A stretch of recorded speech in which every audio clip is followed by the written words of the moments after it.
రాజ్యసభకు వద్దిరాజు, అనిల్, రేణుకా చౌదరి ఏకగ్రీవంగా వీళ్ళు ముగ్గురు కూడా ఎన్నికయ్యారనే అంశాన్ని కూడా ప్రధానంగా ఈ రోజున ఈనాడు ఫోకస్ చేసింది.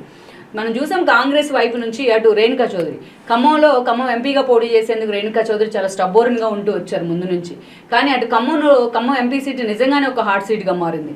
మొన్నటి అసెంబ్లీ ఎన్నికల్లో ఖమ్మం మొత్తం కూడా కాంగ్రెస్ క్లీన్ స్వీప్ చేసే ప్రయత్నం చేసింది. అందుకే అటు పొంగులేటికి మంత్రి పదవి, ఇటు బట్టికి మంత్రి పదవి, అటు తుమ్మలకు కూడా మంత్రి పదవి దక్కింది. ఒకే జిల్లా నుంచి ముగ్గురికి మంత్రి పదవి దక్కడం అనేది ఒక రికార్డే అని చెప్పుకోవాలి. అప్పటి నుంచి కూడా అటు తుమ్మల నాగేశ్వరరావు తన కొడుకుని అక్కడ ప్రొజెక్ట్ చేస్తున్నారు ఎంపీ అభ్యర్థిగా, ఖమ్మం ఎంపీ అభ్యర్థిగా.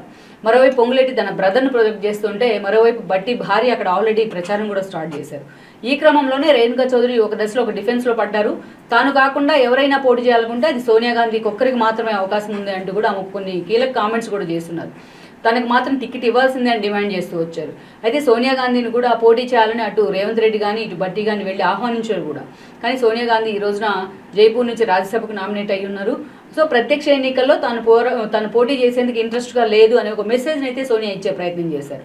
ఇక అదే సమయంలో ఈరోజు రేణుకా చౌదరికి కూడా కీలకంగా ఈ రోజున ఒక రాజ్యసభ టికెట్ని అయితే కాంగ్రెస్ కేటాయించింది.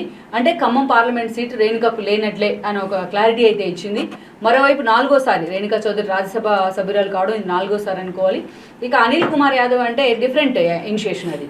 ఎందుకంటే యూత్కు ప్రాధాన్యత ఇచ్చే దిశగా రేవంత్ రెడ్డి అనేక ఏదైతే హామీలు ఇవ్వడం జరిగింది ఎన్నికల కంటే ముందు వితిన్ ద పార్టీలు కూడా అటు ప్రభుత్వం వైపున ఫోకస్ పెడుతూనే అటు ఉద్యోగ నియామకాలు మొదలుకున్న అన్ని అంశాల్లో ఇటు చూసినట్లయితే వితిన్ ద పార్టీలో కూడా పార్టీ కోసం కష్టపడే వాళ్ళకి పెద్దపీట వేస్తూనే ఉన్నారు.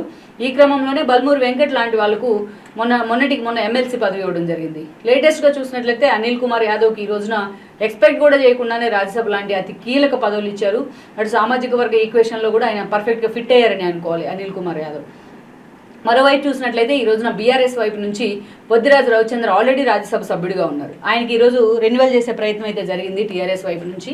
సో ఆయనకి రెన్యువల్ చేసిన కారణంగానే ఈరోజు సంతోష్ కూడా తన పదవిని కోల్పోయారు.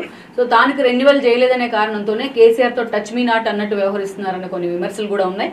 సో ఓవరాల్గా చూసినట్టయితే వీళ్ళు ముగ్గురు ఎన్నిక ఏకగ్రీవమైంది.